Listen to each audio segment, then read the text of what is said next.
ya. Bapak Ibu,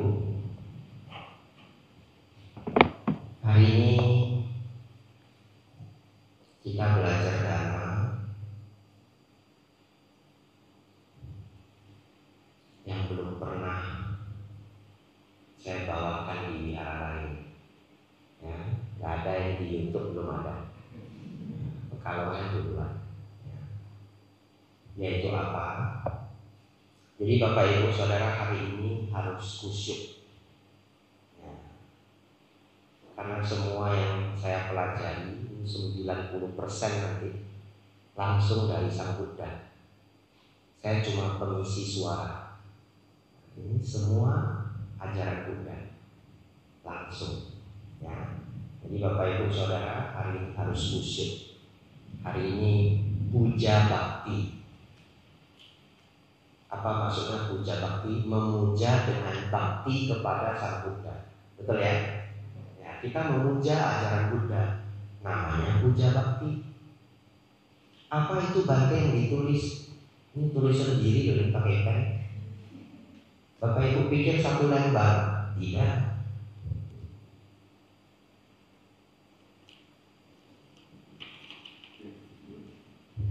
Dua lembar. Cuma 2 lembar berarti? Tidak.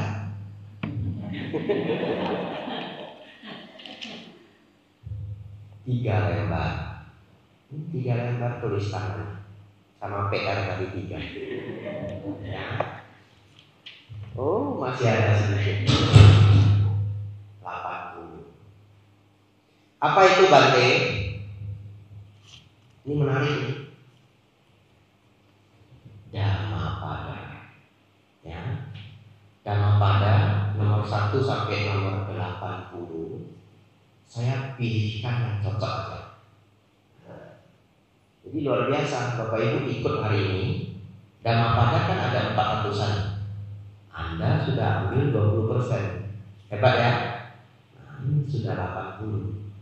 Kalau senang pulang lanjutkan. Ya. Kalau senang Anda kumpulinnya. Cari catatan gede, mau seperti apa modelnya, tidak apa-apa. Nah, dan niru saya, dicatat-catat. Sebelum saya mulai,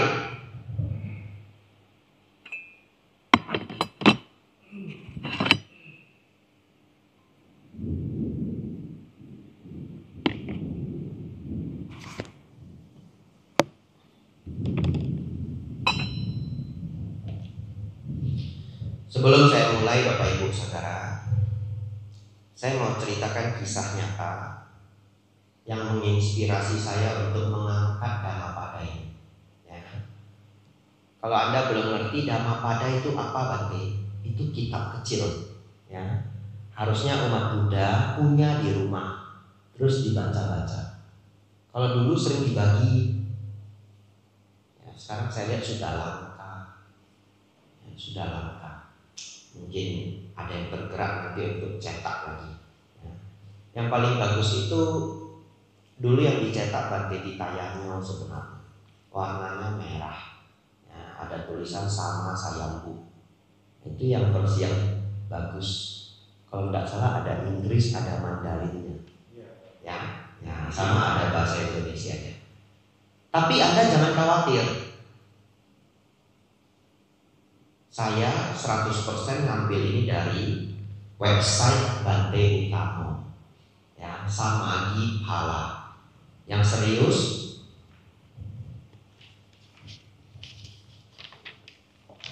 serius mau ikut baca, nanti tak kasih websitenya ya. Atau mau sekarang ya boleh. Samagi SAMAGGI garis PHALA Samagi Phala .or.id ya.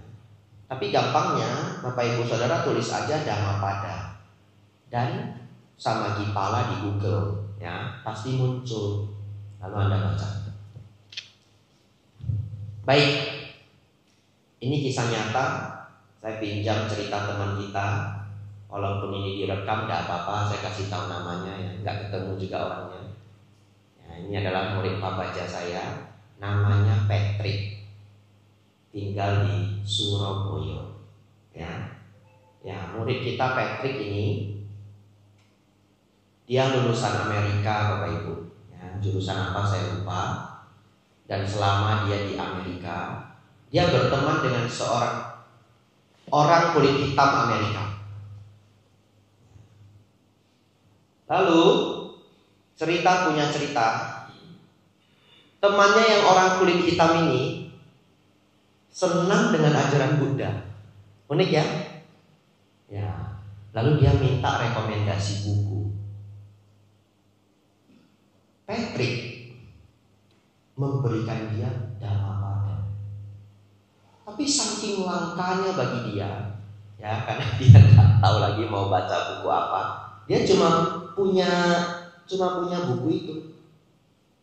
Dia baca sampai habis, Bapak Ibu Saudara, sampai habis.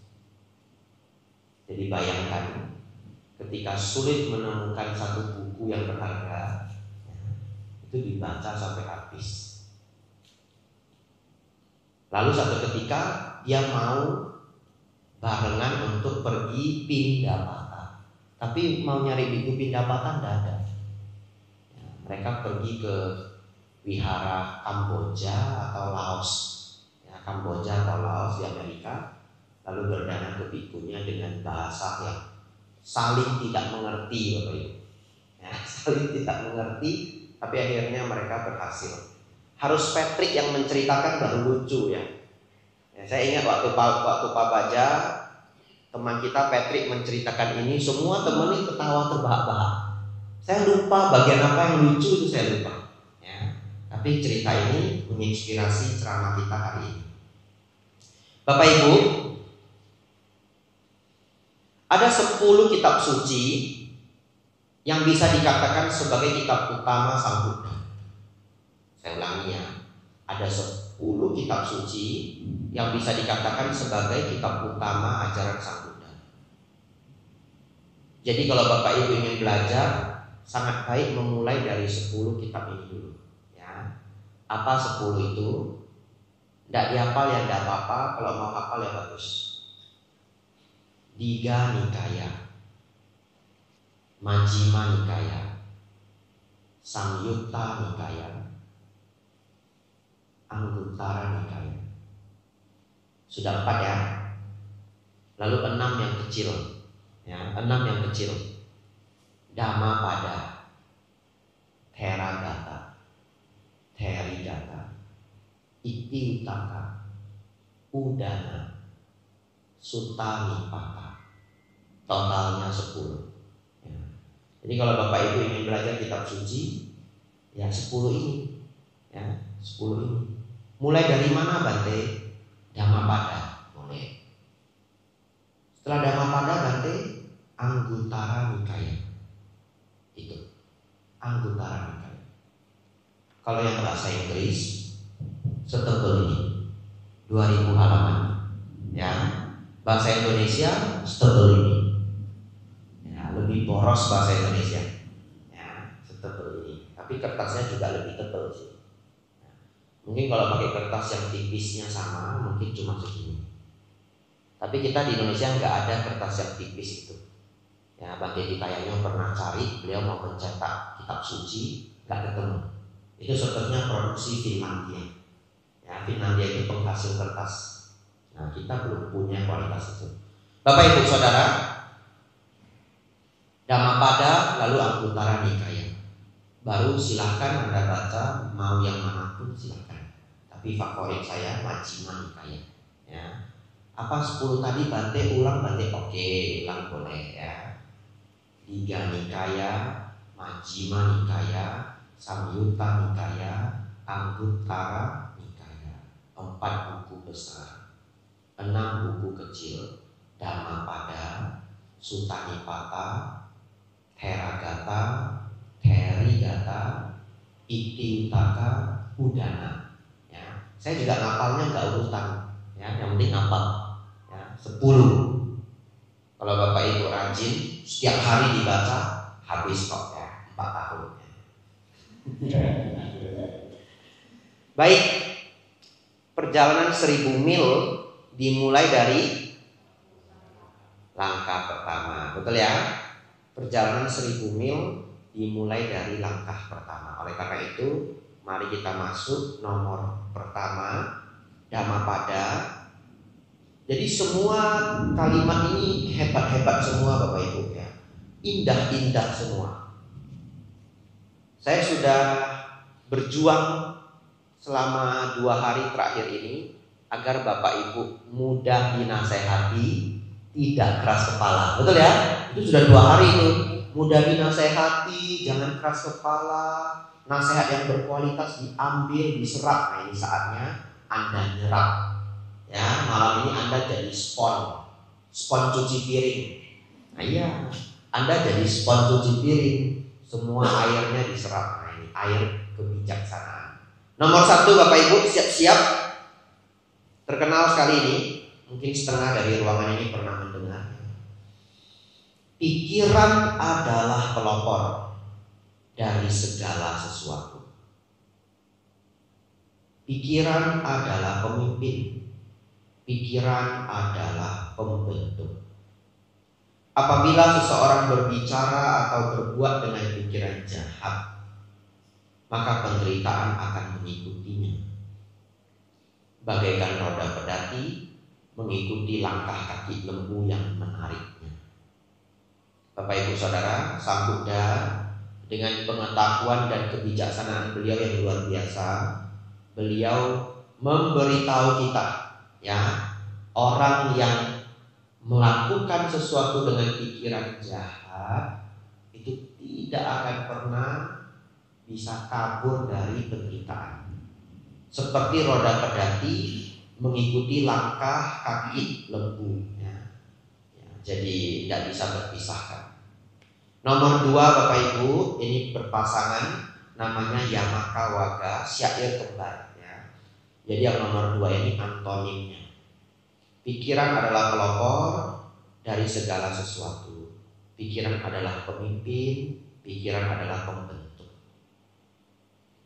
Apabila seseorang berbicara atau berbuat dengan pikiran yang murni, pikiran yang baik, maka kebahagiaan akan mengikutinya. Bagaikan bayang-bayang yang tak pernah meninggalkan bendanya. Ya, gak bisa dipisahkan ya. Bayangan dengan bendanya itu gak bisa dipisahkan. Ya, itulah kalau orang hidup dengan pikiran yang baik.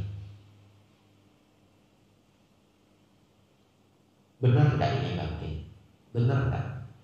Nah, cerita dulu ya. Bapak Ibu Saudara, saya sebenarnya kurang enak. Setiap kali mau menceritakan ini kurang enak, karena ini kisah nyata Bapak Ibu, ya. Jadi bayangan dari orang yang menceritakan ke saya itu ada di benak saya. Tapi karena pesan ini terlalu bagus, contoh ini terlalu baik, harus disampaikan. Semuanya dirahasiakan Bapak Ibu, ya. Semuanya dirahasiakan.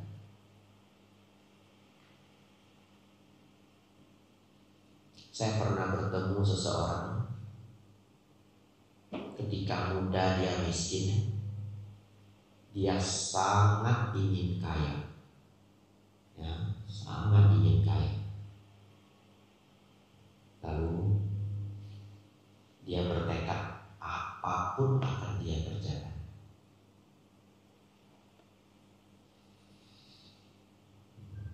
Lalu dia berangkat ke segitiga emas. Apa itu segitiga emas Bante?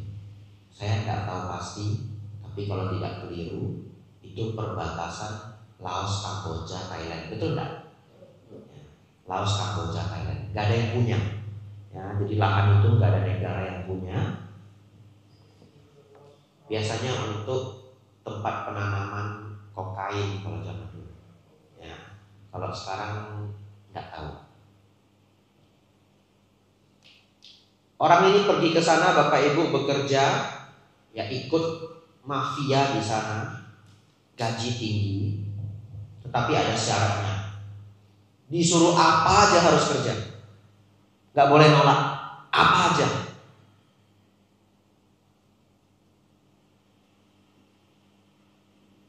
Bapak Ibu tahu, dia banyak melakukan kejahatan, sangat jahat. Apa Bante? Tidak sanggup saya ucapkan karena ada rekaman juga. Tapi beneran tidak sanggup. Ya. Kalau berpribadi saya ceritakan. Kalau grup begini enggak.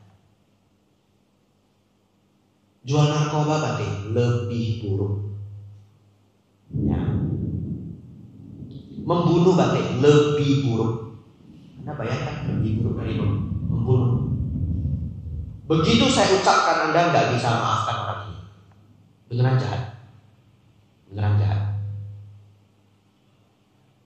Ya, Anda nggak bisa pikirkan kemungkinan yang di benak Anda salah. Nah, ya, kalau Anda nebak-nebak ini apa ini berarti kemungkinan salah. Ya, mungkin hanya 5% yang menebak benar. Ya, tapi jahat sekali. Lebih jahat dari membunuh. Kalau saya ucapkan tidak akan setuju. Lalu Bapak Ibu Saudara, orang ini mengaku tidak percaya agama.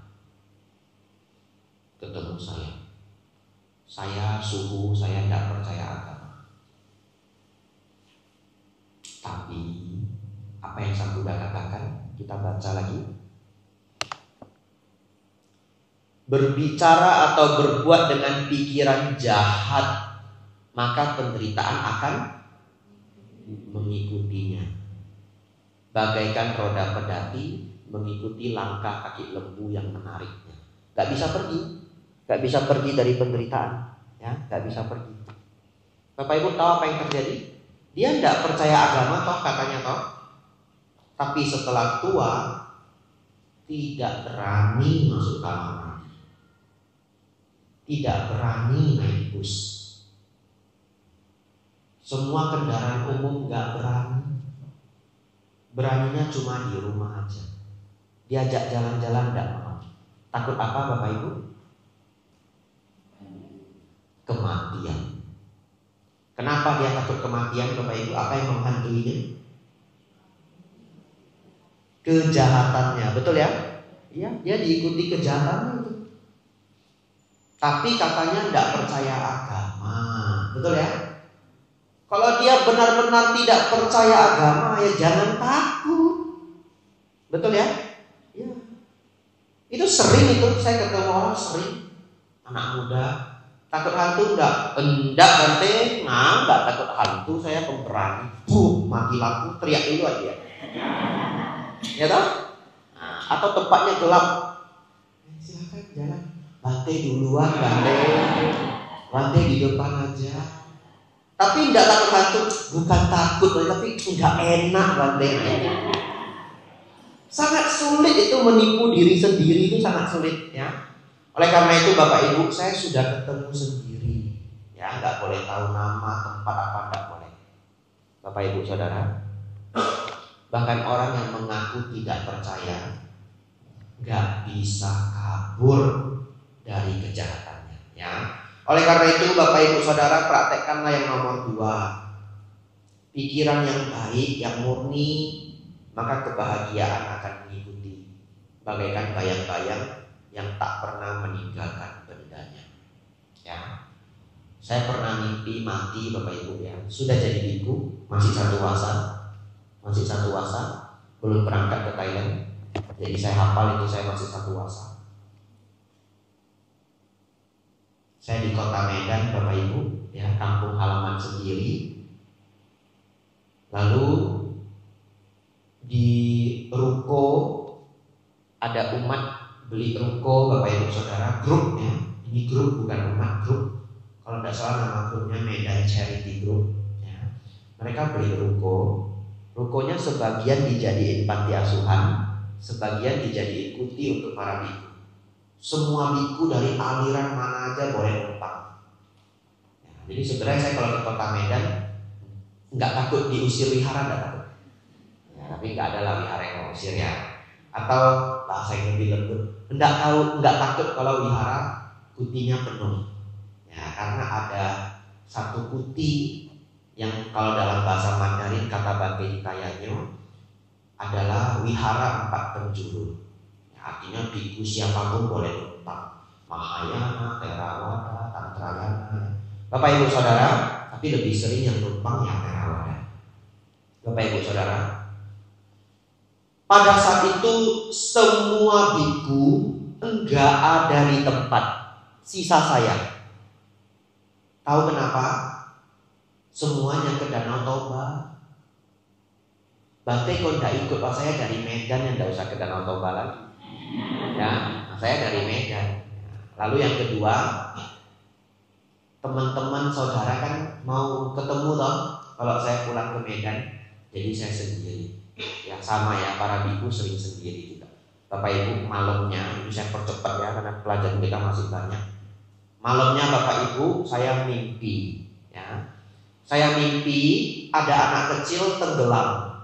2 temannya teriak-teriak panggil saya. Karena saya jago berenang, saya beneran jago berenang ya. Orang yang les berenang nggak bisa-bisa, saya ngajarkan bisa ya. Tapi juga udah nggak bisa ngajarkan ya. Karena saya sangat suka mengajar, saya punya trik-trik ya yang guru lain nggak ngerti, tak ajarin jadi bisa. Saudara-saudari,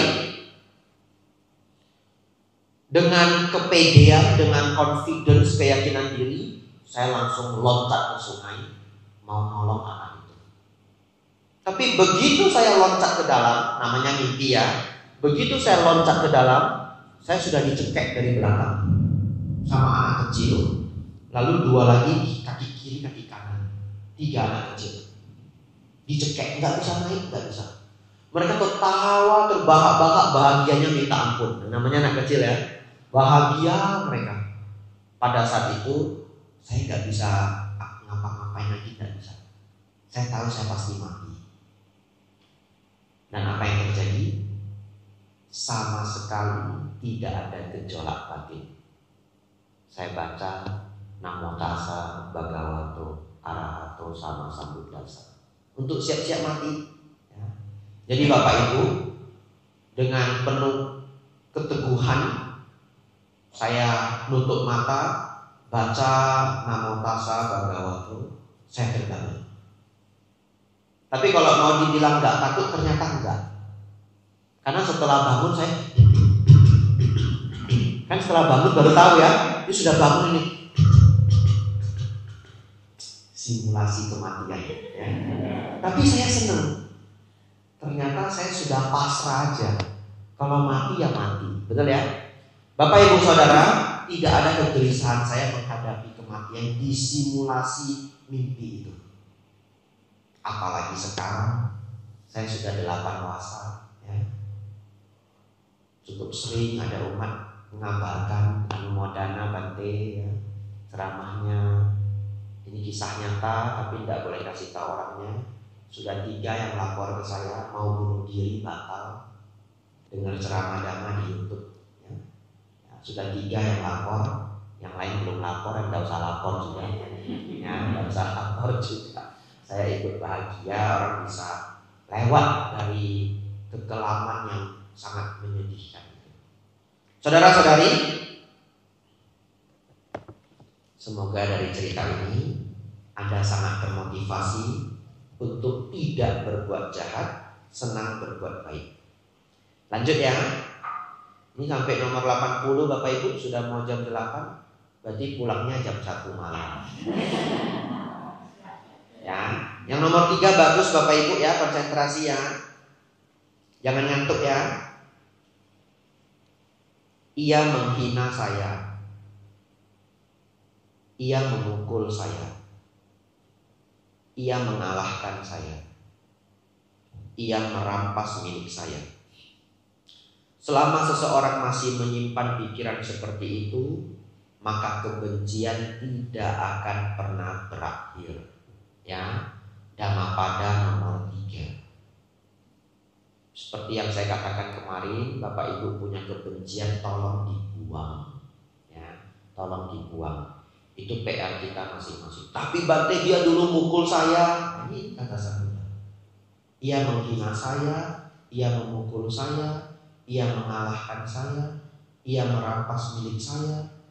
Selama masih menyimpan pikiran seperti itu, kebencian tidak akan pernah berakhir.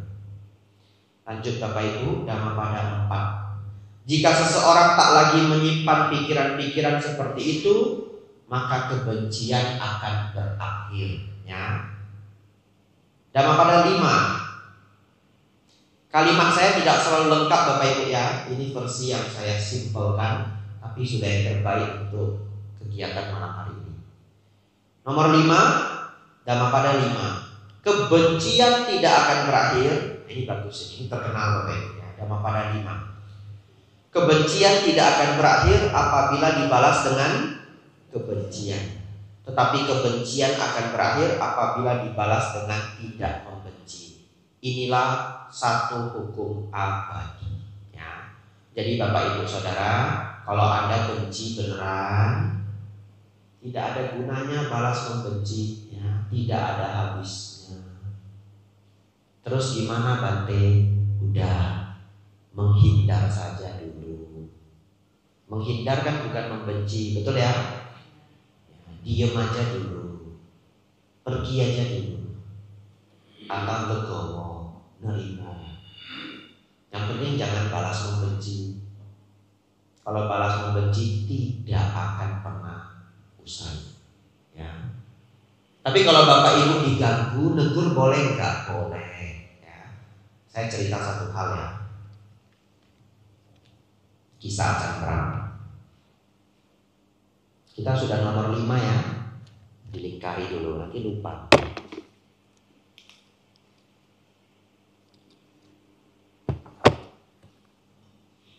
Bapak Ibu, di bukunya Ajahn Brahm ini kisah yang sangat bagus. Anda dengarkan baik-baik ya. Saya juga menekuninya. Saya menekuninya terus terang. Terbuka saya menyampaikan ini. Satu ketika ada seekor ular. Ular ini dibenci oleh seluruh isi hutan. Lalu ular ini naiklah. Ini fiksi ya. Nah, jangan nanti nanya saya nanti itu ularnya di gunung apa. Ya, ini fiksi ya, ini fiksi. Cerita karya Ajahn Brahm. Ular ini merasa semua makhluk di hutan membenci dia. Terus dia naik ke hutan, naik ke gunung Bapak Ibu, mencari ular bertapa. Naiklah dia ke gunung, mendaki, naik, sampai akhirnya berjumpa dengan ular bertapa. Setelah bertemu ular bertapa, dia ceritakan ular bertapa, kenapa semua makhluk hidup, semua hewan di hutan ini benci sekali melihat saya. Saya tidak punya sahabat, saya tidak punya teman, semua orang menjauhi saya. Pertapa itu bilang, ya siapa suruh semua orang kamu gigit? Ya, siapa suruh semua orang kamu gigit? Ya kamu dibenci orang. Terus bagaimana? Ya jangan gigit orang. Ya baik, pulang aja. Ya. 2 tahun kemudian Bapak Ibu dia naik lagi, nyari ular bertapa. Kenapa Bapak Ibu? Protes lagi. Bertapa, saya sudah dengerin nasihat kamu, jangan gigit orang. Saya tidak gigit siapa-siapa lagi. Tapi sekarang kelinci, tupai aja berani naik ke kepala saya bertapa. Ya, tupai aja berani naik ke kepala saya.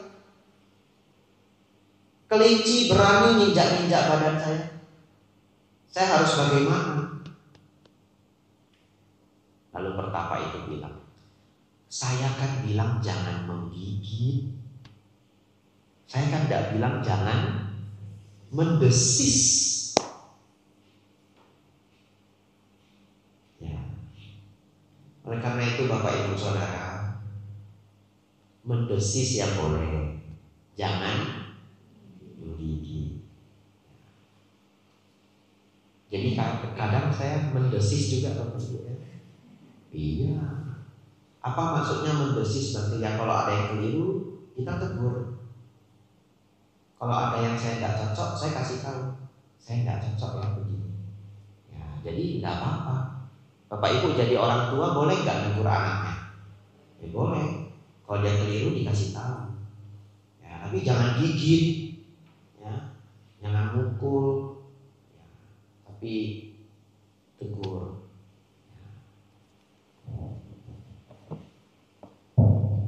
Lanjut. Anda maknai sendiri Bapak Ibu ya, ular itu ya. Mendosis itu apa Bante? Maknai sendiri. Ceritanya cuma begitu.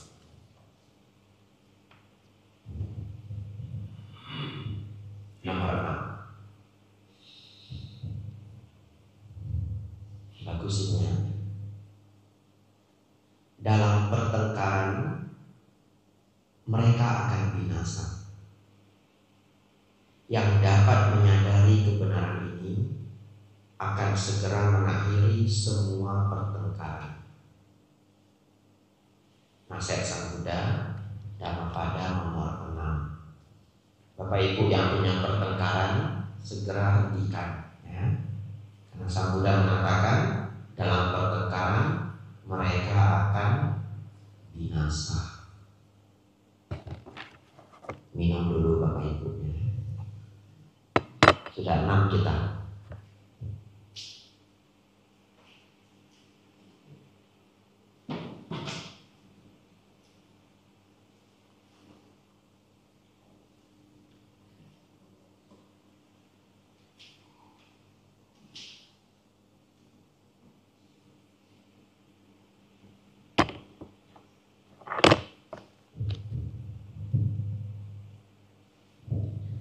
Masih semangat? Masih ya. Baik, lanjut. Jauh ini lanjutnya.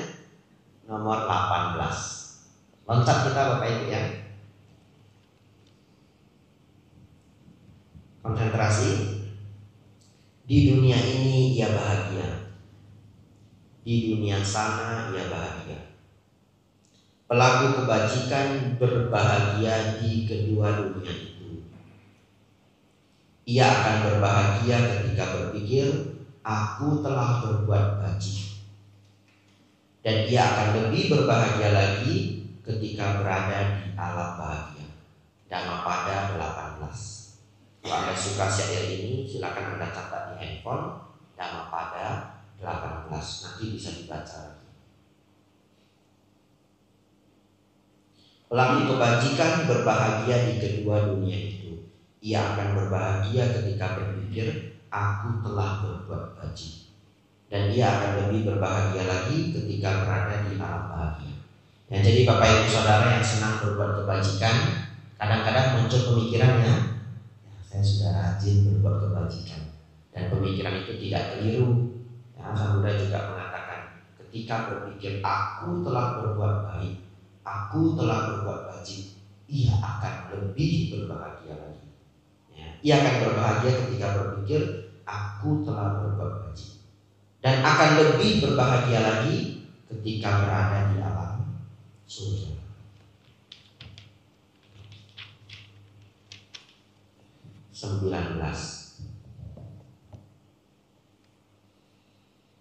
Biarpun seseorang banyak membaca kitab suci tapi tidak berbuat sesuai ajaran, maka orang lengah itu sama seperti gembala sapi yang menghitung sapi milik orang lain.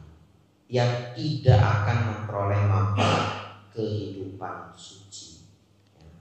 Jadi Bapak Ibu Saudara sudah membaca kitab suci, dipraktekkan ya. Lanjut. Dhammapada 34. Kita sudah masuk ke Cittawaga, yaitu kelompok pikiran.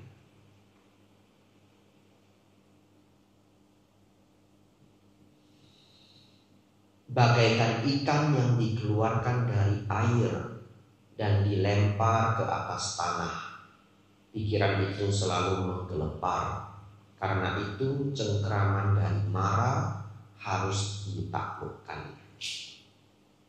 Apa marah itu Bapak Ibu Saudara?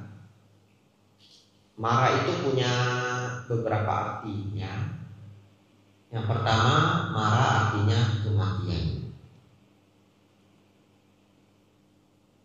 Yang kedua, marah artinya dewa yang jahat, ya, dewa tingkat 6.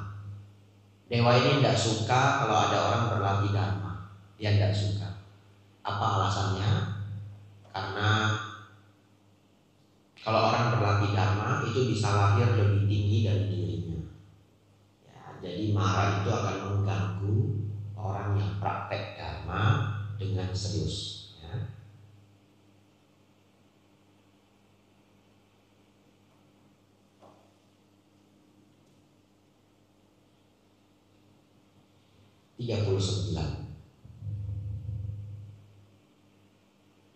Orang yang pikirannya tidak dikuasai oleh nafsu dan kebencian, yang telah mengatasi keadaan baik dan buruk.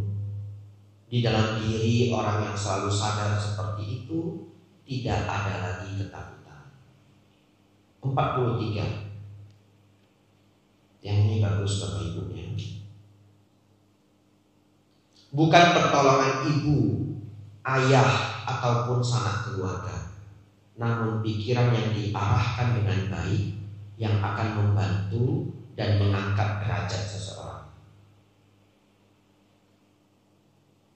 Saya punya 2 cerita. Ini kita cerita-cerita dulu biar tidak ngantuk ya. 80 masih jauh Bapak Ibu. Saya takutnya saya baca nggak lihat Bapak Ibu ya. Pas lihat sudah KO semua. Ya. Jadi saya ulangi 43. Bukan pertolongan ibu, ayah, ataupun sanak keluarga, namun pikiran yang diarahkan dengan baik yang akan membantu dan mengangkat derajat seseorang. Pikiran yang diarahkan dengan baik. Pikiran yang diarahkan dengan baik. Apa itu Bante pikiran yang diarahkan dengan baik? Jauh dari 3 hal. Jauh dari dosa, loba, moha, kemarahan, keserakahan, ego, dan kawan-kawannya. Saya bisa buktikan kok. Kalau Bapak Ibu ketemu orang derajatnya tinggi, satu ketika kita rame-rame datang ke rumahnya, tidak sengaja kita nyenggol vas bunga dia. Bukan vas bunga bagus, vas bunga biasa, pecah Bapak Ibu. Lalu dia ngamuk seperti orang gila. Sejak hari itu masih mau respect dengan dia? Dan tidak mau. Respect kita hilang. Ya, jadi ini bukti bahwa pikiran yang tidak diarahkan dengan baik itu menjatuhkan martabat. Ya. Serakah, pejabat yang tinggi, ketahuan korupsi, masih ada yang respect? Kalau di Indonesia katanya masih bisa calonin lagi di Indonesia. Ya, itu si urat malu sudah putus 5 waktu. Tapi kalau di luar negeri, bahkan pejabatnya bunuh diri Bapak Ibu. Ya, dia ketahuan korupsi, dia malu, dia bunuh diri. Lebih parah lagi di Jepang, bukan karena korupsi, tapi pekerjaan dia keliru, mencelakai orang lain, bunuh diri dia Bapak Ibu. Ya saya nggak menganjurkan orang bunuh diri ya, cuma perbandingan aja. Ya kalau saya minta semua koruptor di Indonesia tolong bunuh diri, mereka juga nggak mau bunuh diri. Ya toh, jadi nggak bahas itu. Tetapi Bapak Ibu Saudara, saya hanya mau menjelaskan orang yang martabatnya tinggi sekalipun, begitu ketahuan serakah langsung jatuh. Sombong jatuh. Ya, ada orang yang sangat bermartabat, sangat tinggi, sombong dengan orang kecil Bapak Ibu, viral sampai Indonesia, martabatnya habis. Ya, martabatnya habis. Jadi bisa jatuh karena kemarahan, bisa jatuh karena keserakahan, bisa jatuh karena kesombongan. Kita barusan, yang contoh yang saya berikan adalah yang martabatnya tinggi, bisa jatuh karena 3 hal itu. Kalau orang yang tidak bermartabat tapi mempertahankan 3 itu, kapan naiknya? Ya toh? Bahkan yang contoh yang saya berikan itu yang sudah tinggi, jatuh karena dosa logam. Sekarang setuju enggak? Kalau yang tidak bermartabat pun tidak mau mengendalikan diri, bisa naik enggak Bapak Ibu? Oh, yang tinggi aja jatuh. Yang kedua, bagaimana mengarahkan pikiran dengan baik? Metta, karuna, mudita, ubeka. Di Korea ada orang Indonesia nolongin kebakaran, ya, langsung diangkat jadi pahlawan. Bukan orang penting, bukan orang besar, ya. TKI, pahlawan devisa, tapi di sana nolongin orang kebakaran. Itu apa Bapak Ibu? Metta karuna, betul enggak? Naik enggak martabatnya? Naik. Kadang-kala saya miris Bapak Ibu, miris iya, sedih iya, itulah bercampur. Kenapa? Ini kisah nyata ya, orangnya udah nggak ketemu. Saya tidak kenal nama bapak itu juga, dan sepertinya dia tidak akan pernah nonton ceramah dharma saya. Ya, kenapa? Orangnya keras kepala, ya. Diadu sama batu yang pecah begitu. Ya. Sedih ya mikirnya. Ada seorang bapak, anak perempuannya baik, jadi relawan di wihara. Minum dulu ya.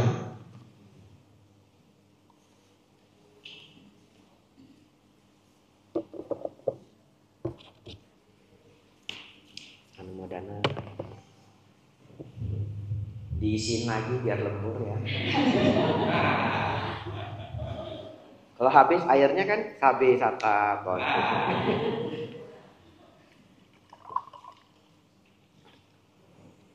Sampai saya pernah di satu wihara, karena mereka ingin saya lembur, air minumnya 3 Bapak Ibu. Pas didanakan 3. Saya mikir ini sembahyang dewa bumi ya, ya, air 3 itu sembahyang dewa bumi atau sembahyang dewa langit ya. Ya, kalau dewa bumi ada yang 5 gitu. Ya, 3. Aduh. Baik, seorang anak perempuan yang baik jadi relawan di wihara, aktif ikut kegiatan wihara, memeriahkan semua kegiatan wihara. Ayahnya yang juga sayang anak selalu menjemput anaknya pulang dari wihara, ya. Jadi pada saat itu saya sering sekali ketemu bapak ini, saya sapa gitu ya, tidak saya ajak ngobrol tapi saya sapa. Sudah 2 bulan saya di wihara itu ya tetap sering ketemu bapak itu. Sampai satu ketika saya ajak ngobrol.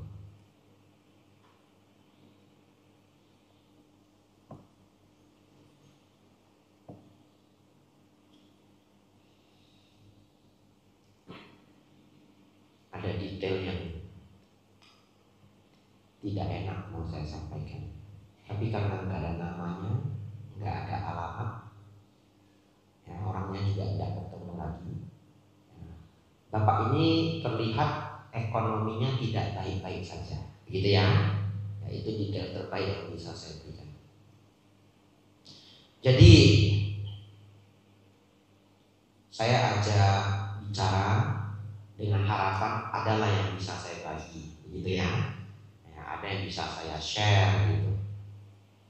Saya ajak ngobrol. Pak, baru kita mulai percakapannya, baru mulai nggak jauh. Ya, karena dia setiap kali di wihara, Pak, begini, begitu. Tibalah saya mau membahas hukum karma. Kenapa? Karena semua ajaran Buddha itu memulai membahasnya itu mulai membahas dari hukum karma. Kalau seseorang tidak percaya hukum karma, ajaran Buddha ambruk semua. Ya, mau bukti? Kalau orang tidak percaya hukum karma, ajaran Buddha ambruk semua. Buktinya apa, Bante? Mau nggak merawat sila? Buat apa? Dia tidak percaya karma, ngapain dia rawat sila? Sila ambruk. Betul? Kelahiran kembali. Kalau tidak ada karma, bagaimana lahir lagi? Betul ya? Kelahiran kembali ambruk. Jalan mulia berunsur 8 ambruk. Kenapa? Karena pandangan benar itu dimulai dari memahami baik dan buruk, memahami hukum karma wipaka, memahami 4 kebenaran mulia. Bapak Ibu silahkan teruskan. Semua ajaran Sang Buddha ambruk. 31 alam kehidupan, ada dewa, ada hantu. Bagaimana lahir dalam dewa? Kebajikan. Lahir dalam hantu? Kemelekatan,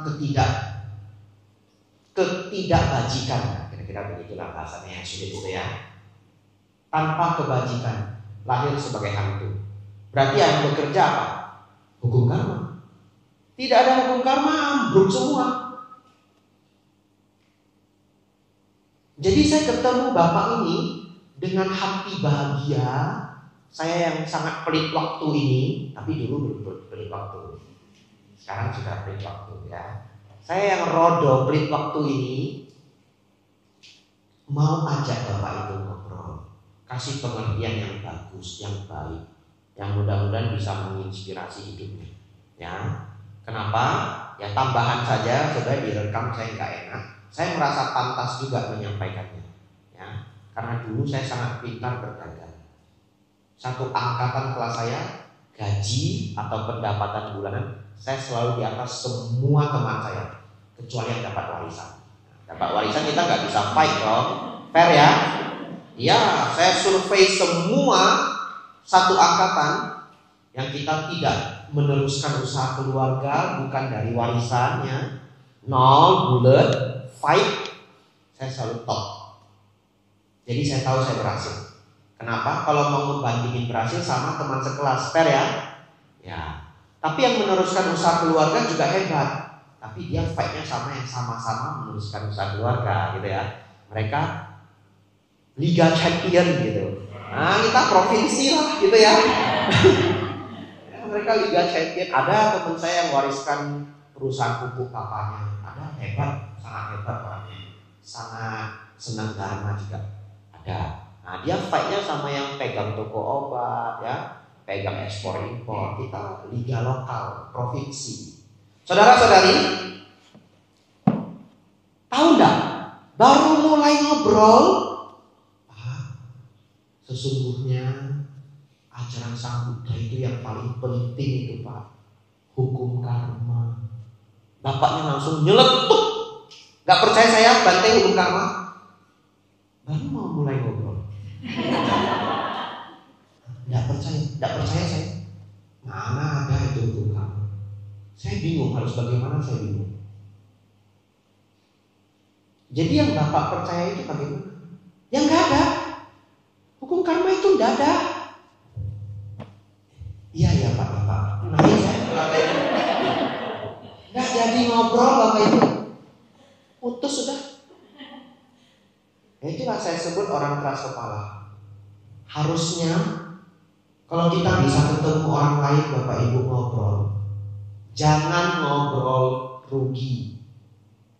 Ini ilmu.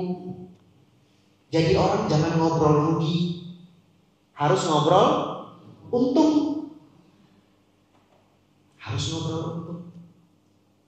Apa maksudnya Bante?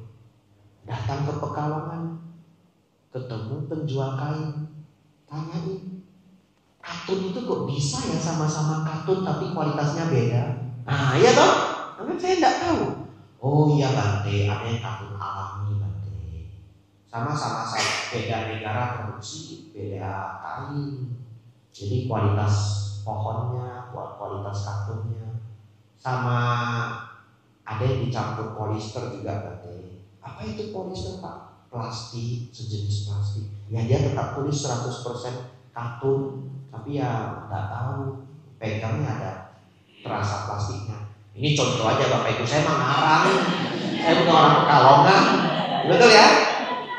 Saya ngarang-ngarang aja ya, Bapak Ibu serius sekali. Dapat nggak ilmu? Itu namanya ngobrol untung. Ketemu tukang ikan, tanya ini ikan. Saya kok makan ikan sejenis ini kadang alergi ya, merah semua. Bante. Kalau Bante makan ikan lain tidak alergi, makan ikan ini alergi, mungkin dia pakai obat. Bante bukan alergi ikannya, alergi sama obatnya. Itu namanya ngobrol untung. Tapi ketemu bapak ini, bapak tak dikenal ini, baru kita mulai hukum karma. Tidak percaya saya Bante hukum karma, naik lantai itu. Ilmu apapun gak dapat. Nah, jadi Bapak Ibu kalau ketemu orang yang sukses di bidangnya masing-masing, tanyain ilmunya apa. Saya sampai sekarang masih begini Pak, beneran. Saya lihat orang sama anaknya akur, ya keluarga harmonis, tak tanyain apa kiatnya Pak, keluarga, anak semua bagus.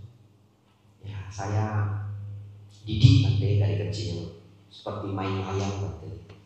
Ya ada kerasnya, ada ulurnya, ada tariknya, ada ulurnya.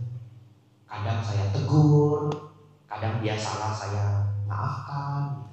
Itulah seninya Bante, yang merawat anak seninya begitu. Oh, dapat ilmu. Ini kiatnya apa? Kenapa harmoni sekali? Saya sayang Bante, kuncinya sayang, dapat ilmu itu.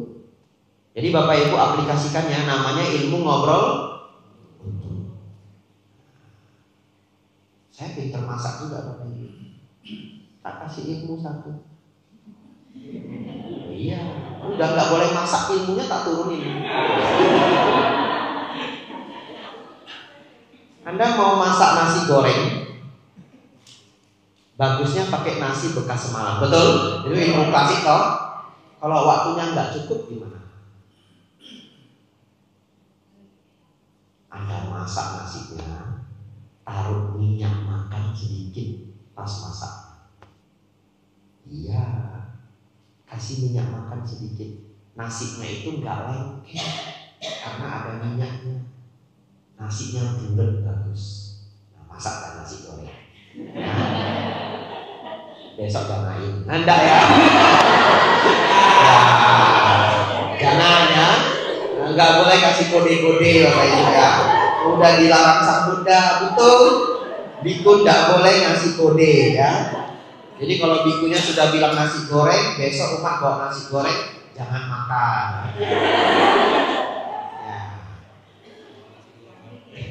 Ya. Jadi kalau besok ada yang bawa nasi goreng, tak tanya kemarin datang dengan ceramah. Enggak, berarti aman ya. Yang ini boleh dimakan.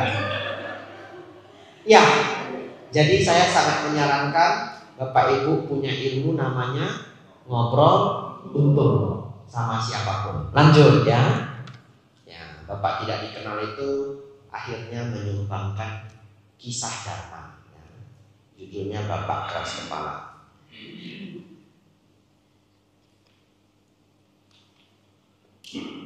48. Orang yang mengumpulkan bunga-bunga kesenangan indria, yang pikirannya kacau dan tak pernah puas, akan berada di bawah kekuasaan sang penghancur.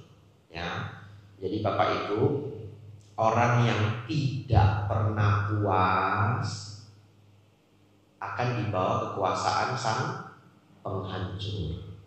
Oleh karena itu belajarlah berpuas diri. Mantranya apa? Ini pun sudah baik. Ya, ini pun sudah baik. Betul, semua orang mau lebih baik, betul. Diusahakan pelan-pelan.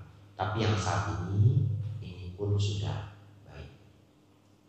Kalau Bapak Ibu mau merenung, Ada nggak orang di luar sana yang tidak lebih baik dari Bapak Ibu Saudara? Oh jamin ada. Oh baju bagus-bagus semua, kehidupan baik semua, ya toh? Bisa datang malam dengar ceramah dharma. Ada orang di luar sana kerja 3 shift, beneran? Ini saya ketemu, ya. Saya ketemu sendiri.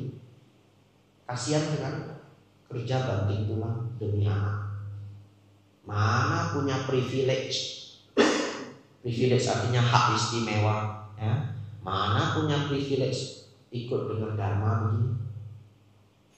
Kasihan enggak Bapak Ibu? Kasihan. Ya. Jadi Bapak Ibu bisa dengar dharma begini, privilege. Jadi belajar mudah puas, ya.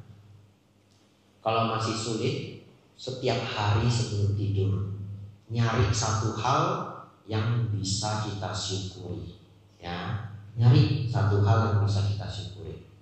Apa itu Bante? Banyak.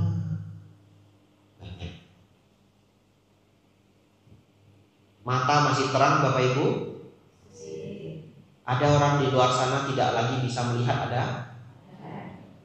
Pantas disyukuri enggak mata ini? Ginjal masih bekerja Bapak Ibu? Ada orang di luar sana harus cuci darah 3 kali seminggu, ada? Kalau saya mau nawarin ginjal Anda 30M, mau jual enggak?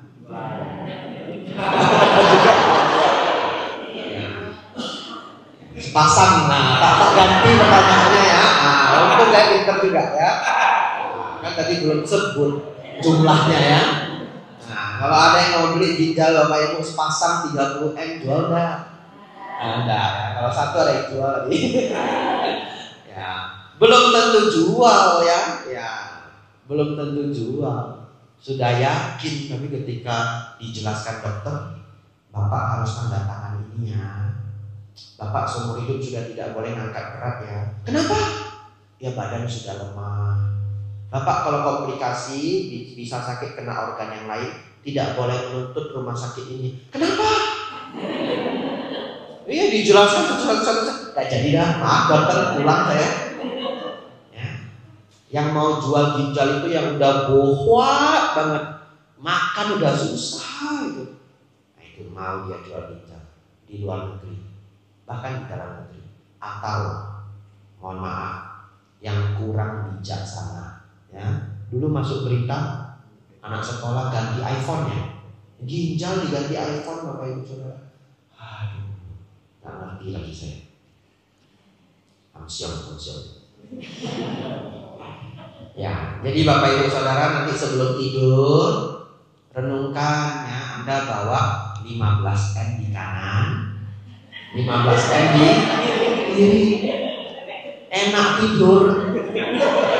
Betul ya? Nah iya, 15M kanan. Oh enggak percaya? Tak tawar ini. Enggak mau jual toh? 15M. Pasti itu senyum-senyum.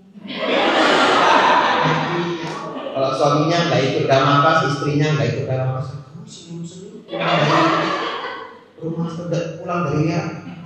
Kamu enggak usah kasih saya uang belanja bulan ini. 30M. Luar biasa ya. Ya, lanjut ya. Lemak bisa dijual juga lemak. Beneran loh, lemak bisa dijual. Apa? Laku. Beneran. Dijadiin kosmetik ilegal. Saya pernah dengar 1 liter kita berapa belas juta. Ini sedang besok six pack. Tapi masalahnya sedot lemak itu bisa sakit juga, bisa komplikasi. Kalau enggak ini sedot ya. Udah 10 tahun ini enggak mau mengecil Bapak Ibu ya. Niatnya diet Bapak Ibu ya, tapi setiap hari dana makan semeja. Ya, kita lanjut Bapak Ibu ya.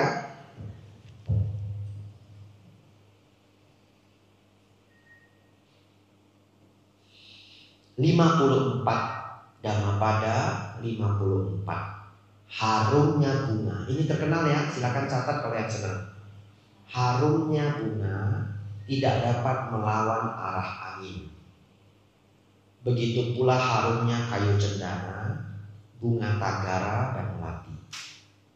Tapi harumnya kebajikan dapat melawan arah angin. Harumnya nama orang bajik dapat menyebar ke segala penjuru. Dhammapada 54, ini Dhammapada yang sangat favorit. Anda boleh menghafal. Harumnya kebajikan tidak dapat melawan arah angin. Kalau mau disingkatkan, satu kalimat itu kita sudah paham semuanya. Maaf, harumnya bunga. Ya. Harumnya bunga tidak dapat melawan arah angin, tetapi harumnya kebajikan dapat melawan arah angin.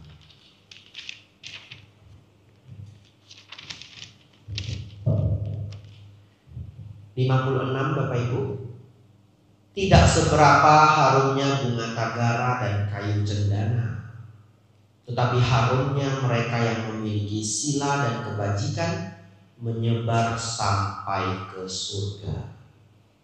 Ya. Sebelum saya menjadi biku Bapak Ibu, saya pernah datang ke satu kelenteng di Chengdu, ya, Sichuan. Ada kelenteng, ada salah satu turis spot juga. Jadi ada 1, 2, atau 3 gunung Bapak Ibu dipenuhi dengan tempel-tempel atau kelenteng-kelenteng Taoisme, tempat sembahyangnya raja. Kalau Anda cek di online, turis spot di Chengdu pasti ketemu. Ya, turis spot di Chengdu itu ada senternya panda, ya, Jiuzhaiguo itu lake, ya, danau yang bagus. Ada kuda raksasa, tempat syutingnya awan dan angin, ya, sama ada kelenteng ini. 3 gunung kelenteng semua. Sebelum kita masuk Bapak Ibu, sebelum kita bayar tiket, ada kelenteng satu di sebelah kanan. Saya masuk dan saya senang sekali kelenteng itu karena saya senang pengobatan. Itu adalah dewa obat lokal. Dia dewa obat yang diakui oleh daerah itu. Tapi sesungguhnya kenapa hari ini dia didoakan, dipuja, dipuji sebagai dewa? Ternyata dia dulu singsai yang sangat baik hati, ya. Saking baik hatinya, orang kalau tidak mampu tidak usah bayar. Jadi menyelamatkan banyak sekali warga. Setelah meninggal disembah sebagai dewa. Bayangkan, mau masuk ke 3 gunung, kelentengnya mungkin 50-an, banyak. Ada yang paling tinggi, kelenteng langit, kelenteng surga. Orang berusaha naik sampai ke atas supaya katanya doanya paling manjur. Tapi di depan itu kita disambut dengan dewa obat. Bagaimana bisa dewa ini berada di depan semua tempat sembahyang lainnya? Karena apa Bapak Ibu? Kebajikan, ya. Sekuat itulah yang disebut kebajikan. Oleh karena itu Bapak Ibu Saudara, harumnya mereka yang memiliki sila, memiliki kebajikan menyebar sampai ke surga. 50-an kelenteng, semuanya penuh dengan dewa-dewa Taoisme yang terkenal ya. Semua dewa mempersilahkan dewa obat ini berada di depan, kan begitu ya? Kalau tidak dipersilahkan kan arsiteknya dimimpiin. Mimpi dia. Lu ngapain taruh dia di pintu depan? Lu nggak hormati Kaisar Langit. Keliru kamu. Jadi paling depan apa dewa? Hai Sang Laucun, Kaisar Langit. Iya baik-baik, arsiteknya ganti. Tapi kenapa arsiteknya gambar seperti itu, rangkai seperti itu? Dipersilahkan. Karena kebajikan orang ini menyebar sampai ke surga. Bahkan dewa lain mempersilahkan. Ya, entah kelak kapan Anda ke sana, di foto lapor ke saya. Tentu ya, ya nostalgia. Saya sudah lama Saya ke sana untuk exchange student ya. Pergi sama teman sekolah 3 minggu, hampir sebulan. Lanjut Bapak Ibu Saudara. 60. Nah ini kalau Anda tidak terjaga, Anda masuk ini. Malam terasa panjang bagi orang yang tidak terjaga. 1 yojana terasa jauh bagi mereka yang bodoh. Bagi mereka yang lelah. Ini saya salah tulisnya. 1 yojana itu belasan kilometer ya. Saya tidak hafal angkanya Bapak Ibu. Tadi saya mau cek ya, tapi karena buru-buru kelupaan. 1 yojana terasa jauh bagi mereka yang lelah. Sungguh panjang siklus kehidupan bagi orang bodoh yang tidak mengenal ajaran benar. 64. Sang Buddha memang senang menggunakan kata orang bodoh Bapak Ibu ya. Tapi kata orang bodoh ini artinya tidak suka berbuat baik, senang berbuat jahat. Disebut bodoh. Jadi orang tidak mau berbuat baik itu bodoh. Ya, Sang Buddha selalu mengungkapkan orang tidak suka berbuat baik itu orang bodoh. Orang berbuat jahat itu orang bodoh. Nanti saya jelaskan ada di sini. 64 Bapak Ibu, ini saya senang karena saya lihat sendiri. Orang bodoh, walaupun selama hidupnya bergaul dengan orang bijaksana, tetap tidak akan mengerti dhamma. Bagaikan sendok yang tidak dapat merasakan rasa sayur. Ini Dhammapada terkenal Bapak Ibu 64 ya. Lanjut 66. Orang bodoh yang dangkal pengetahuannya. Ini saya senang. 66 saya sangat senang. Catat Bapak Ibu ya nomornya. Orang bodoh yang dangkal pengetahuannya memperlakukan diri sendiri seperti musuh. Ia melakukan perbuatan jahat yang akan menghasilkan buah yang pahit. Kenapa saya senang kalimat ini? Karena memang bodoh betulan. Orang yang berbuat jahat itu bodoh betulan. Kenapa? Contoh dia mencuri Bapak Ibu. Ketahuan, digebuk masyarakat. Siapa yang mukul dia Bapak Ibu? Dirinya sendiri yang mukul dirinya. Siapa yang memutuskan untuk mencuri? Jadi dia yang mukul dirinya sendiri. Kenapa? Ya sudah otomatis. Kalau ngambil barangnya orang itu dipukul kalau di Indonesia, betul ya? Iya. Kalau di Thailand itu mencuri di pasar, ditangkap, diikat di tiang listrik. Ibu-ibu ini mukul pakai sapu. Ini beneran. Nanti kenapa ibu-ibu yang mukul? Biar tidak mati. Bapak-bapak yang mukul mati Bapak Ibu ya. Iya.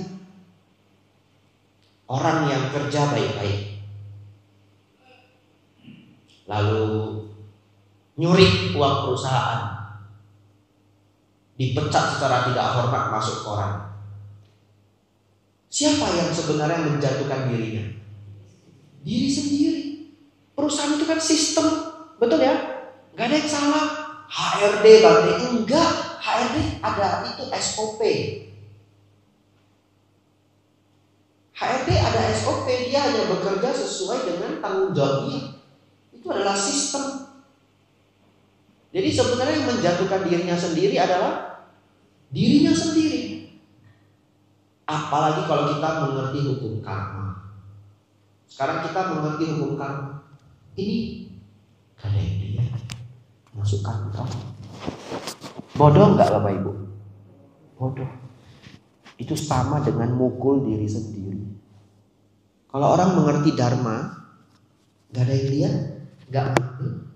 Kenapa? Ngapain saya bodoh? Kalau Bapak Ibu kesal sama orang, rusakin aja mobilnya. Bodoh enggak? Bodoh. Bodoh sekali. Kenapa Bapak? Zaman sekarang ada CCTV, mampus kita. Nggak usah cerita karma dulu ya. Karma nomor 2 lah. CCTV dulu. Habis reputasi seumur hidup. Ada nggak kemarin orang naik Mercedes-Benz nyuri coklat? Habis nggak reputasinya? Karena coklat 15.000 coba. Nggak tahu harganya berapa, saya lebih kurang. Karena coklat beberapa belas ribu, habis reputasi.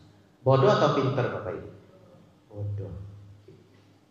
Jadi Bapak Ibu Saudara, hukum karma itu seperti CCTV, ada di mana-mana. Saya nonton video lucu, nggak tahu beneran atau acting, nggak tahu. Ada pencopet mau nyuri dompetnya orang, sudah ambil, ada CCTV. Dia minta maaf sama CCTV. Ya, pernah nonton ya, nggak tahu itu acting atau enggak, mana CCTV kita Bapak Ibu di situ ya. Maaf. Terus dompetnya dia lempar ke lantai, panggil orang. Thank you. CCTV. Tapi CCTV itu zaman sekarang. Sedangkan Sang-Buddha memberitahu kita ada yang namanya hukum karma, lebih mengerikan dari CCTV. Ya, jadi kalau Bapak Ibu kesel sama orang, benci sama orang, ini yang paling penting. Jadi ini yang saya sampaikan. Ingat karanya metasukta. Janganlah karena marah dan benci mengharapkan orang lain celaka. Marah boleh, curhat ke keluarga, curhat ke teman baik, tapi jangan mencelakakan orang. Ya, karena kalau kita begitu mencelakakan orang, kita orang bodoh. Ambil gelas mukul kepala sendiri, sebodoh itulah kita. Ya, ingat baik-baik Bapak Ibu, kita jadi orang pintar. Kita jadi orang pintar. Saya nggak bisa menceritakan lebih banyak, panjang bisa saya cari ceritanya. Orang yang hancur karena berbuat jahat. Yang paling bagus kemarin namanya Yurin. Ya, namanya Yurin, depannya saya lupa, saya harus baca lagi. Aduh sayang, sudah nggak ada besok. Ya, kalau ada besok tak cariin ceritanya. Sangat bagus. Ya. Namanya Yurin, apa ya, orang Rusia Bapak Ibu. Dia mengganggu seorang biasa. Siapa yang pernah dengar ceritanya? Nggak ada ya? Baik. Dia mengganggu seorang biasa Bapak Ibu. Saya cerita ini di Sydney, cari rekamannya. Aduh, apa namanya? IBS, Indonesia Buddhist Society. Ya, Bapak Ibu Saudara, tapi nanti saya akan ceramah cerita ini lagi di hal lain. Jadi nanti akan ada rekamannya. Ya. Bapak Ibu Saudara, Yurin dia bawa bodyguard, entah 4 orang, entah 6 orang. Dia ketemu satu orang biasa. Nah, katanya nggak saya ceritain, malah saya ceritain. Tapi ini yang nggak lengkap penuh ya, seingat saya aja. Jadi nama-namanya apa nggak pas. Lanjut Bapak Ibu ya. Nah, pria ini ketemu orang biasa sama supirnya. Dia bawa bodyguard 6 orang. Orang bawa bodyguard 6 orang, orang besar nggak Bapak Ibu? 1 aja orang besar, 6 Bapak Ibu. Dan dia siapa? Dia adalah direktur muda, ya, dia mewarisi warisan keluarga. Dia direktur muda untuk 6 bank di Rusia. 6. Ayahnya adalah pensiunan ketua intelijen. Kalau di Indonesia BIN, Badan Intelijen Negara. Dan ketika ayahnya berkuasa, ayahnya mencari segenap koneksi sampai hari ini dia bisa sekaya itu dengan perusahaan 6 bank. Berarti selama dia berkuasa, semua orang yang penting di negara itu udah jadi kawannya Bapak Ibu. Harusnya tidak ada satu manusia pun di Rusia yang bisa nyentuh dia. Betul ya? Orang sekuat ini loh. Harusnya udah nggak ada yang bisa ngelawan dia. Ini kisah nyata Bapak Ibu ya, nggak fiksi ya. Silakan cari nanti di Google. Namanya Yurin. Orang biasa ini Bapak Ibu hampir senggolan mobil dengan dia. dia tidak senang, dia minta bodyguardnya hancurin orang itu. Untung orangnya nggak mau keluar, diam aja di dalam mobil, mobilnya dihantam pakai, orangnya akhirnya diseret keluar, tapi terpukul tidak terlalu parah. Karena selama pemukulan dia sembunyi di mobil, akhirnya dia diseret. Saya lupa yang terpukul itu orang ini yang belum saya sebutkan atau supirnya. Tapi intinya mobilnya hancur dan ada yang luka-luka. Bapak Ibu Saudara, selang tidak lebih dari 1 jam, tidak lebih dari 1 jam, mobilnya Yurin ini di pertengahan jalan disekap 3 mobil pasukan khusus. Pasukan khusus di tengah jalan angkut. Lalu dia ngomong, kamu nggak tahu saya siapa? Langsung dipukul Bapak Ibu. Kamu tidak punya hak bicara. Diborgol, langsung masuk penjara. Masuk penjaranya di mana? Nusa Kambangan di Rusia. Nggak tahu namanya apa ya. Nusa Kambangan di Rusia. Atau penjara paling seram di sana. Kan nggak masuk akal loh. Belum disidang, masuk sudah langsung yang paling dalam. Tapi disidang juga. Terjadilah persidangan. Persidangan pertama kalah semua dia Bapak Ibu. Gak bisa menang. Lalu dia rekrut pengacara terbaik di negara itu naik banding. Lalu dia minta disiapkan uang berkoper-koper, itu jaksa dan semua orang pengadilan, orang bahkan orang penjara, semua mau disogok. Apa yang terjadi Bapak Ibu? Gak ada orang yang nerima uangnya. Semua pengacara yang dia rekrut mundur. Hukuman pertama dia 3,5 tahun. Naik banding Bapak Ibu 4,5 tahun. Masih tidak puas, naik banding lagi. Kali ketiga dia naik banding, ke-6 banknya itu dikasuskan pencucian uang. Ambruk semua. Banknya ambruk semua. Naik banding yang terakhir kali ini kalah lagi, masuk penjara 8 tahun. Dari seantero masyarakat Rusia, siapa yang dia sentrol? Seantero masyarakat Rusia yang banyak itu loh. Bapak Ibu tahu dia gabung siapa? Menantunya Vladimir Putin. Amsyong kan?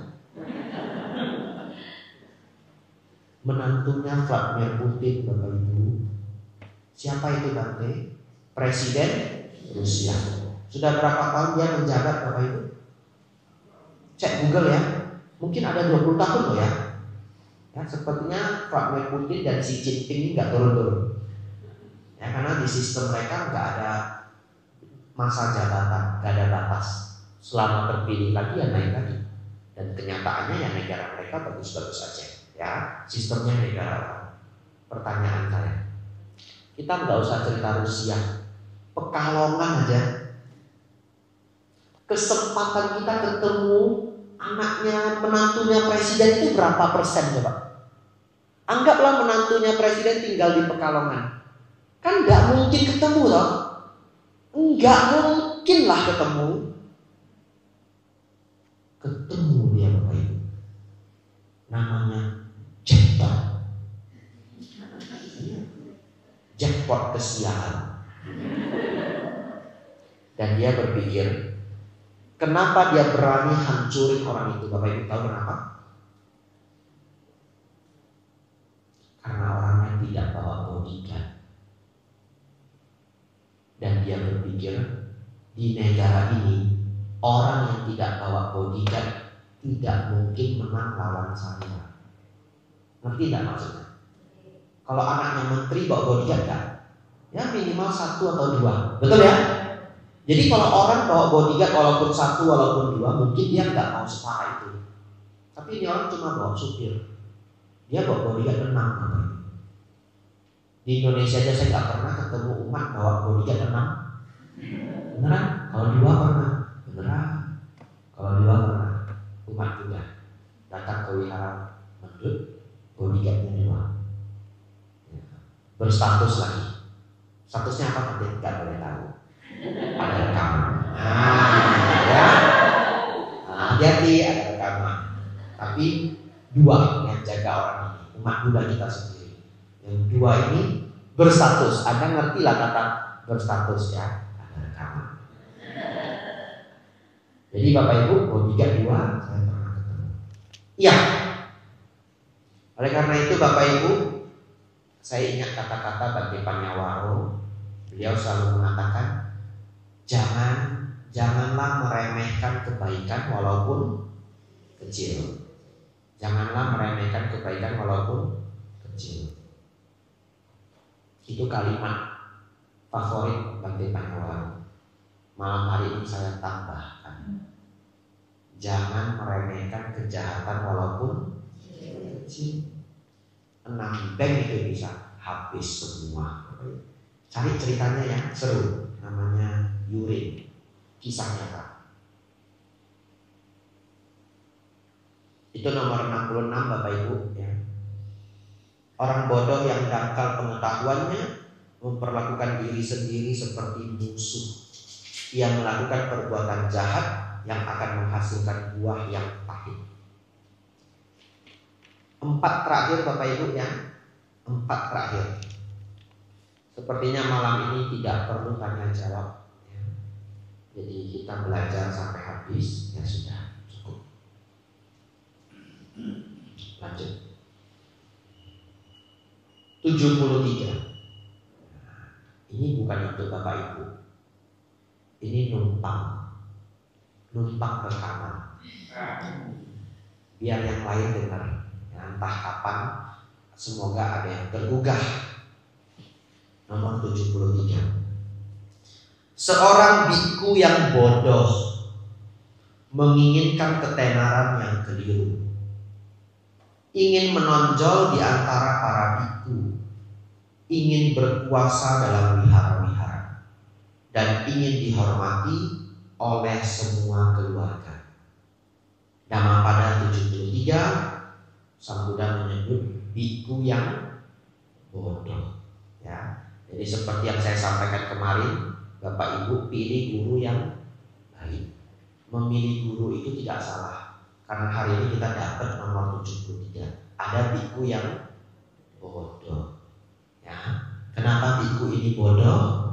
Mau ketenaran, mau menonjol di antara para biku lain, mau berkuasa di wihara-wihara, ingin dihormati semua keluarga.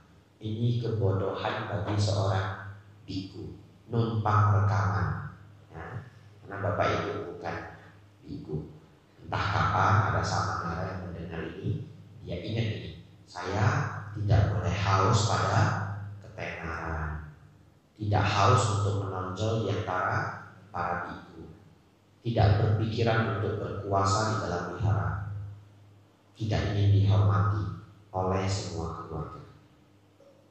Tapi saya tambahkannya, ini rekaman, numpang rekaman.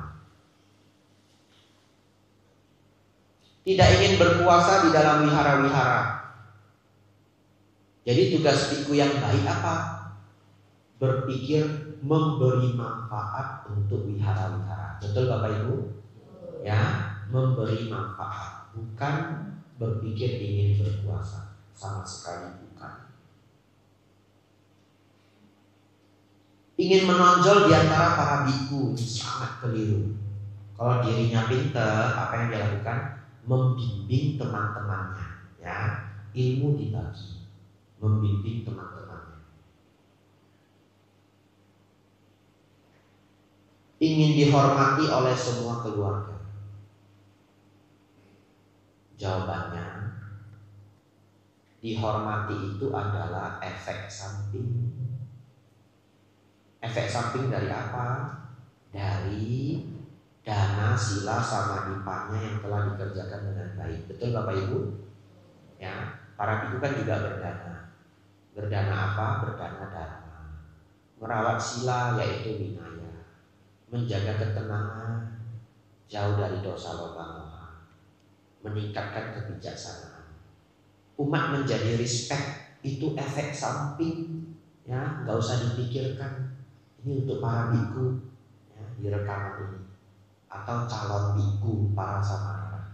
Ya, bukan untuk Bapak Ibu numpang rekaman tok. Tapi saya teringat satu cerita. Bapak Ibu Saudara, satu ketika ada seorang biku di Thailand sangat terkenal, namanya Bante Buddhadasa. Beliau bahkan mendapatkan gelar dari PBB, mendapatkan penghargaan dari PBB.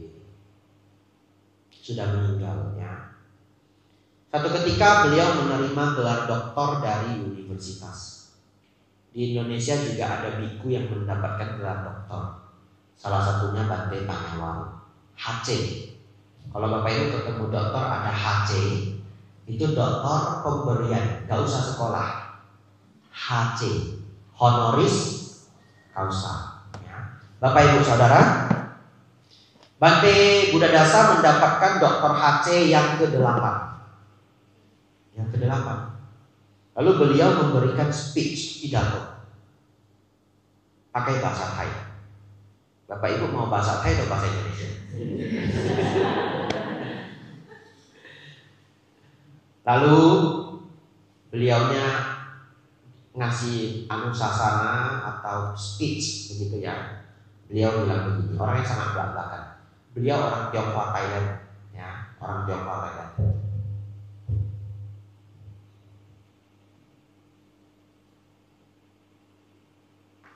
Kalau tidak salah beliau marga Huang kuning, tapi Anda boleh cek di Google ya. Jadi beliau dalam speech beliau bilang begini. Terima kasih sudah memberi saya gelar doktor ini. Terima kasih karena saya butuh ini. Beliau bilang begini. Karena saya butuh ini. Supaya apa? Supaya mahasiswa-mahasiswa yang di depan ini semua mau dengerin saya, kata beliau. Ya, artinya beliau mendapatkan status itu bukan untuk ego, tapi untuk manfaat. Kalau umat menghormati beliau, ajaran beliau itu bisa beliau sampaikan. Jadi Bapak Ibu Saudara, pilihlah guru yang cocok di hati Bapak Ibu. Saran saya bante-bante yang sudah sepuh-sepuh ya. Jangan bante-bante yang masih muda. Bante-bante yang masih muda biar terfermentasi dulu, biar jadi tua dulu. Bapak Ibu pilih bante-bante yang tua ya. Asam garam sudah banyak, sudah tidak goyah begitu ya. Anda pilih, Anda senang, ikuti ajaran beliau. Kalau yang masih muda gimana Bante? Anggap aja sahabat dhamma ya. Anggap aja sahabat dhamma. Lanjut ya.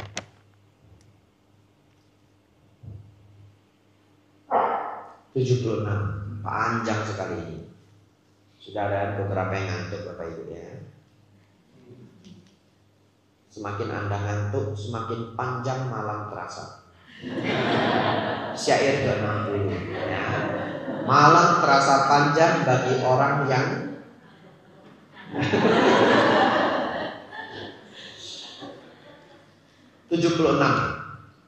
Seandainya seseorang bertemu orang yang bijaksana. Ini bagus, ini bagus. Bapak Ibu hafal ya. 76. Seandainya seseorang bertemu orang yang bijaksana, yang mau menunjukkan dan memberitahukan kesalahan-kesalahan, seperti orang yang menunjukkan harta karun, hendaklah ia bergaul dengan orang bijaksana itu. Sungguh baik dan tidak tercela bergaul dengan orang yang bijaksana. Jadi kalau Bapak Ibu ada orang bijaksana memberitahu kekurangan kita, berbahagialah ya. Karena ada orang yang mengingatkan kita punya kesempatan untuk berubah. 77. Biarlah ia memberi nasihat, petunjuk, dan melarang apa yang tidak baik. Orang bijaksana akan dicintai oleh orang baik dan dijauhi oleh orang jahat. Jadi Sang Buddha mengingatkan ini ya, orang bijaksana pun ada haternya. ya.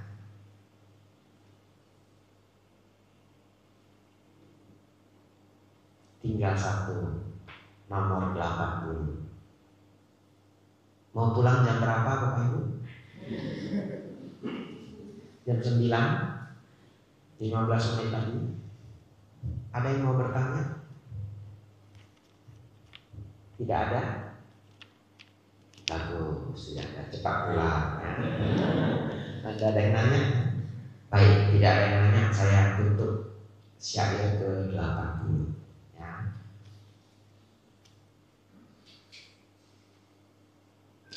Ini sangat bagus ya, makanya menjadi penutupan syair kita. Dhammapada 80.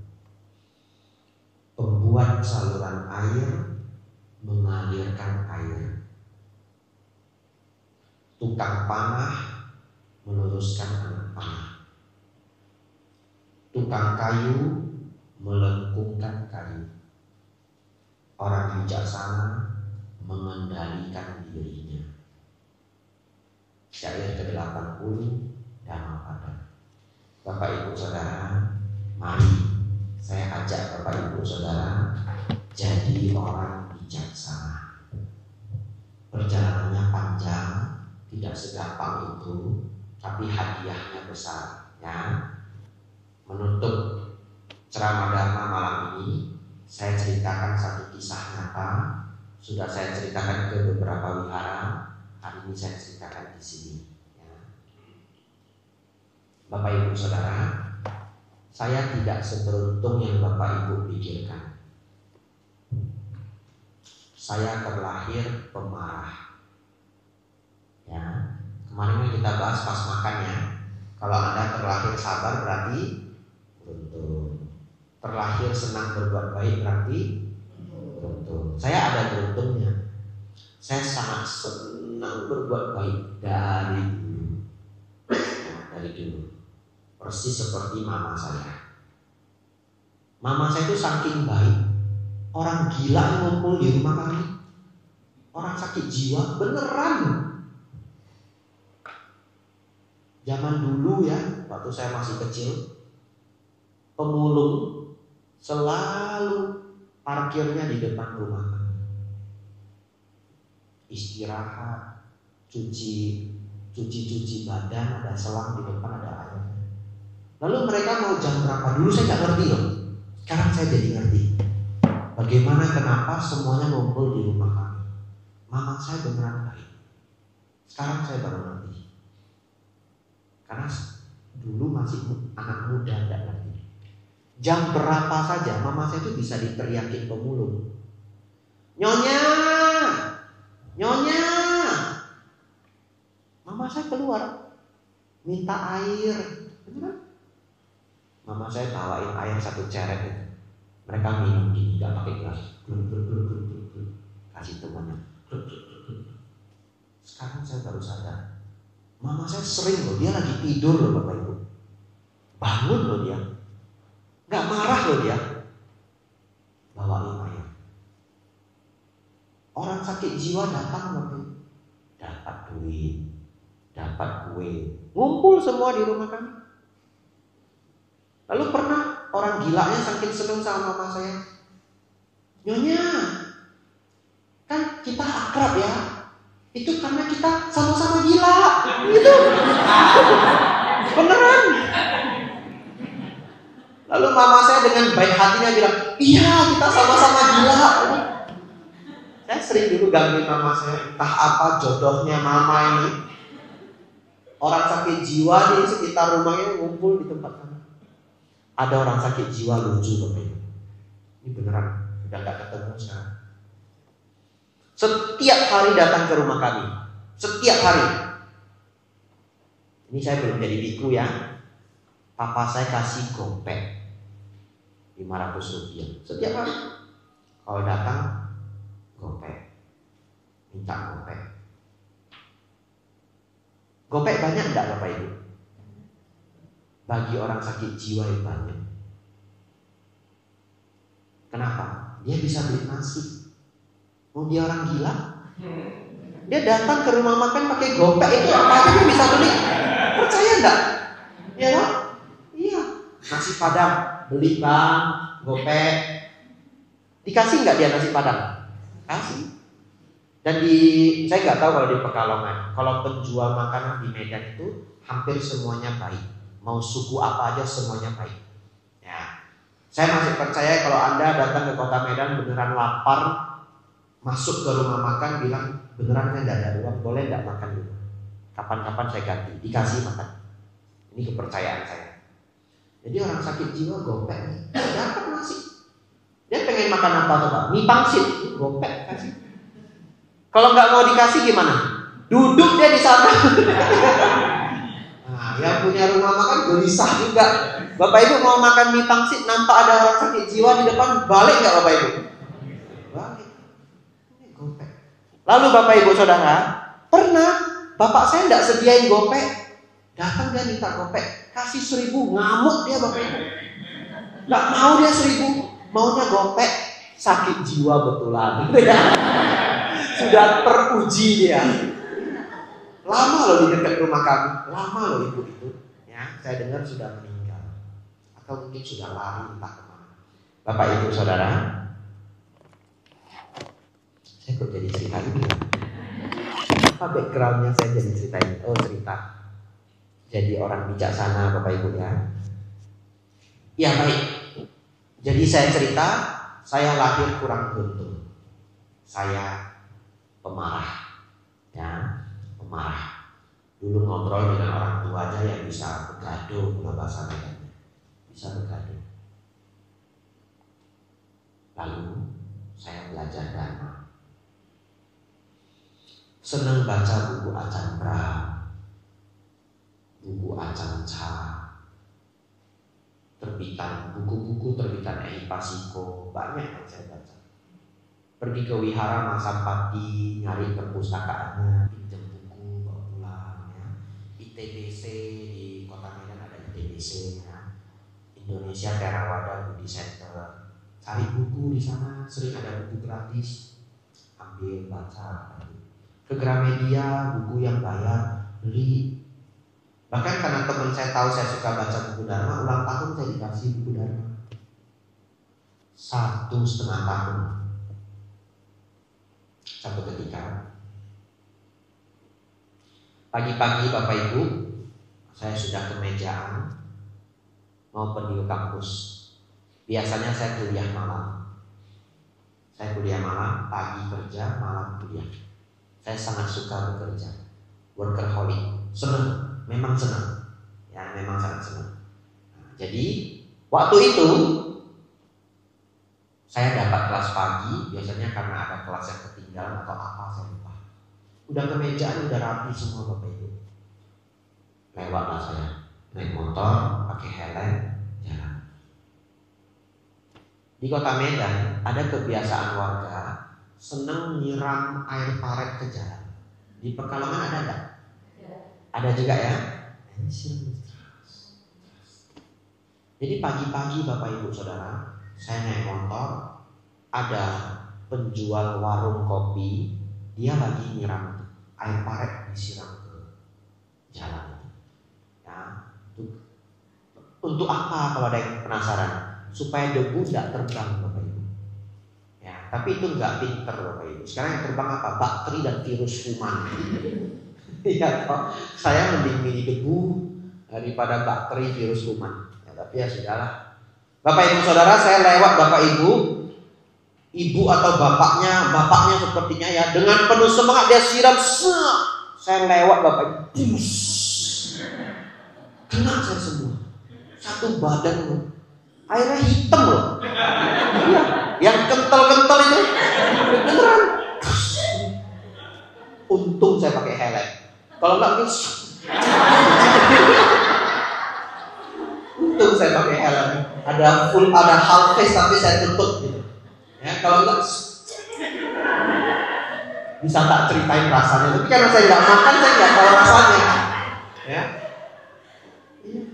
jadi jelas kena semua. Karena kecepatan saya cukup tinggi, warungnya di sini, saya udah lewat. Lalu saya balik.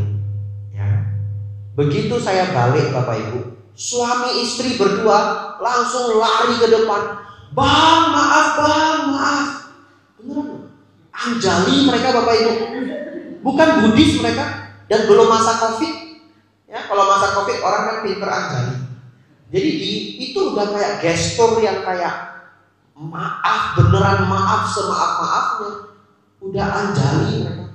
Bang, maaf bang, maaf. Saya balik Bapak Ibu. Balik, jalan. Tepat di sebelah mereka, saya klakson Bapak Ibu. Tin, kasih tangan. Cuma nggak ada suaranya.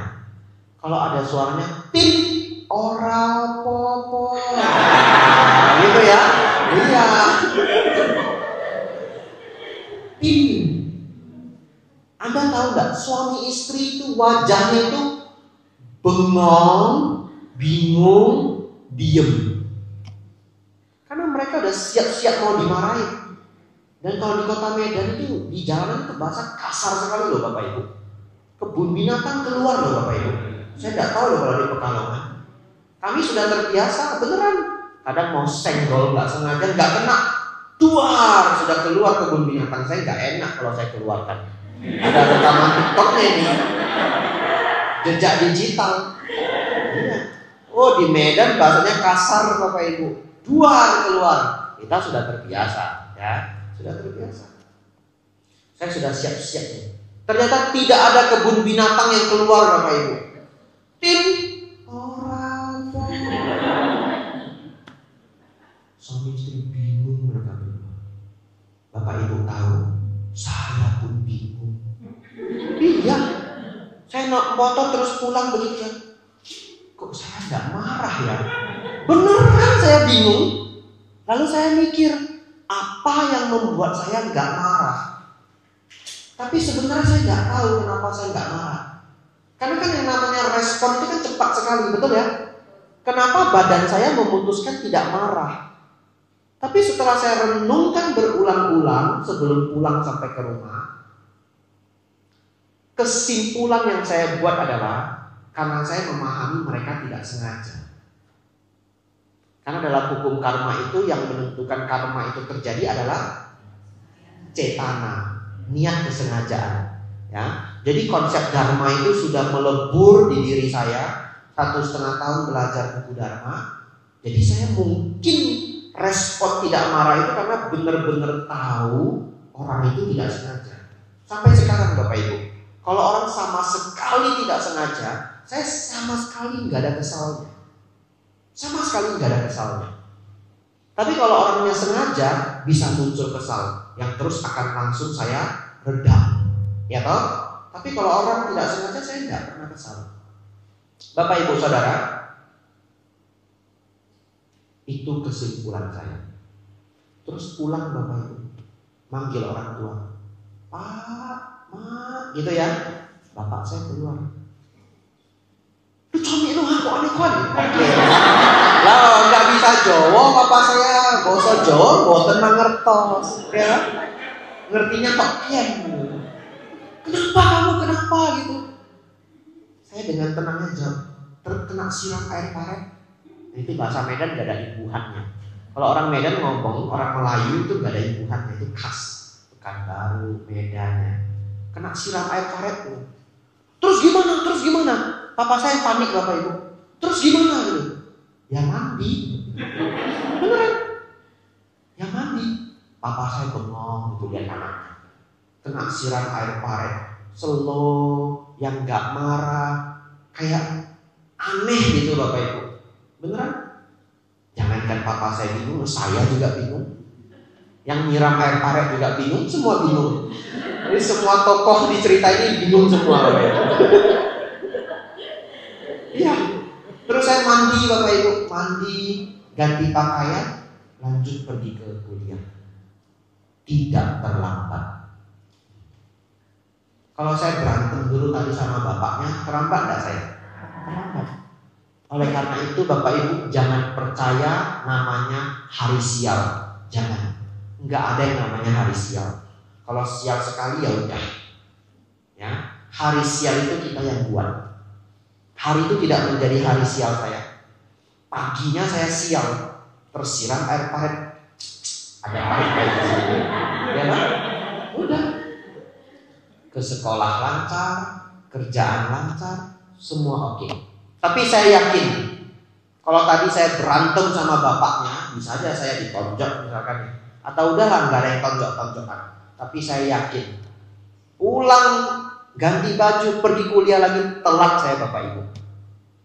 Dan dulu tempat saya kuliah telat 15 menit absen. Mau duduk silahkan, tapi absen. Absen 4 kali gagal mata kuliah itu. Ya toh? Lalu saya mau jualan. Berhasil nggak kalau jualan pikirannya kacau? Ya nggak berhasil. Itu jadi hari yang sial. Bapak Ibu, tidak ada hari sial. Sial hanya sekali. Ya, kalau Bapak Ibu kena sial, cari tempat berbuat kebajikan, udah tidak ada hari sial. Begitu ilmunya ya. Nggak bisa Bante baca nggak ada yang bisa saya tempat berbuat kebajikan, baca parita, abaya parita. Ya, download baca abaya parita. Semoga segala hal-hal buruk yang tidak dikehendaki sirna adanya dengan kekuatan Buddha dan Sangha. Lanjut berkehidupan. Anumodana Bapak Ibu, pas jam 9 lebih semenit ya.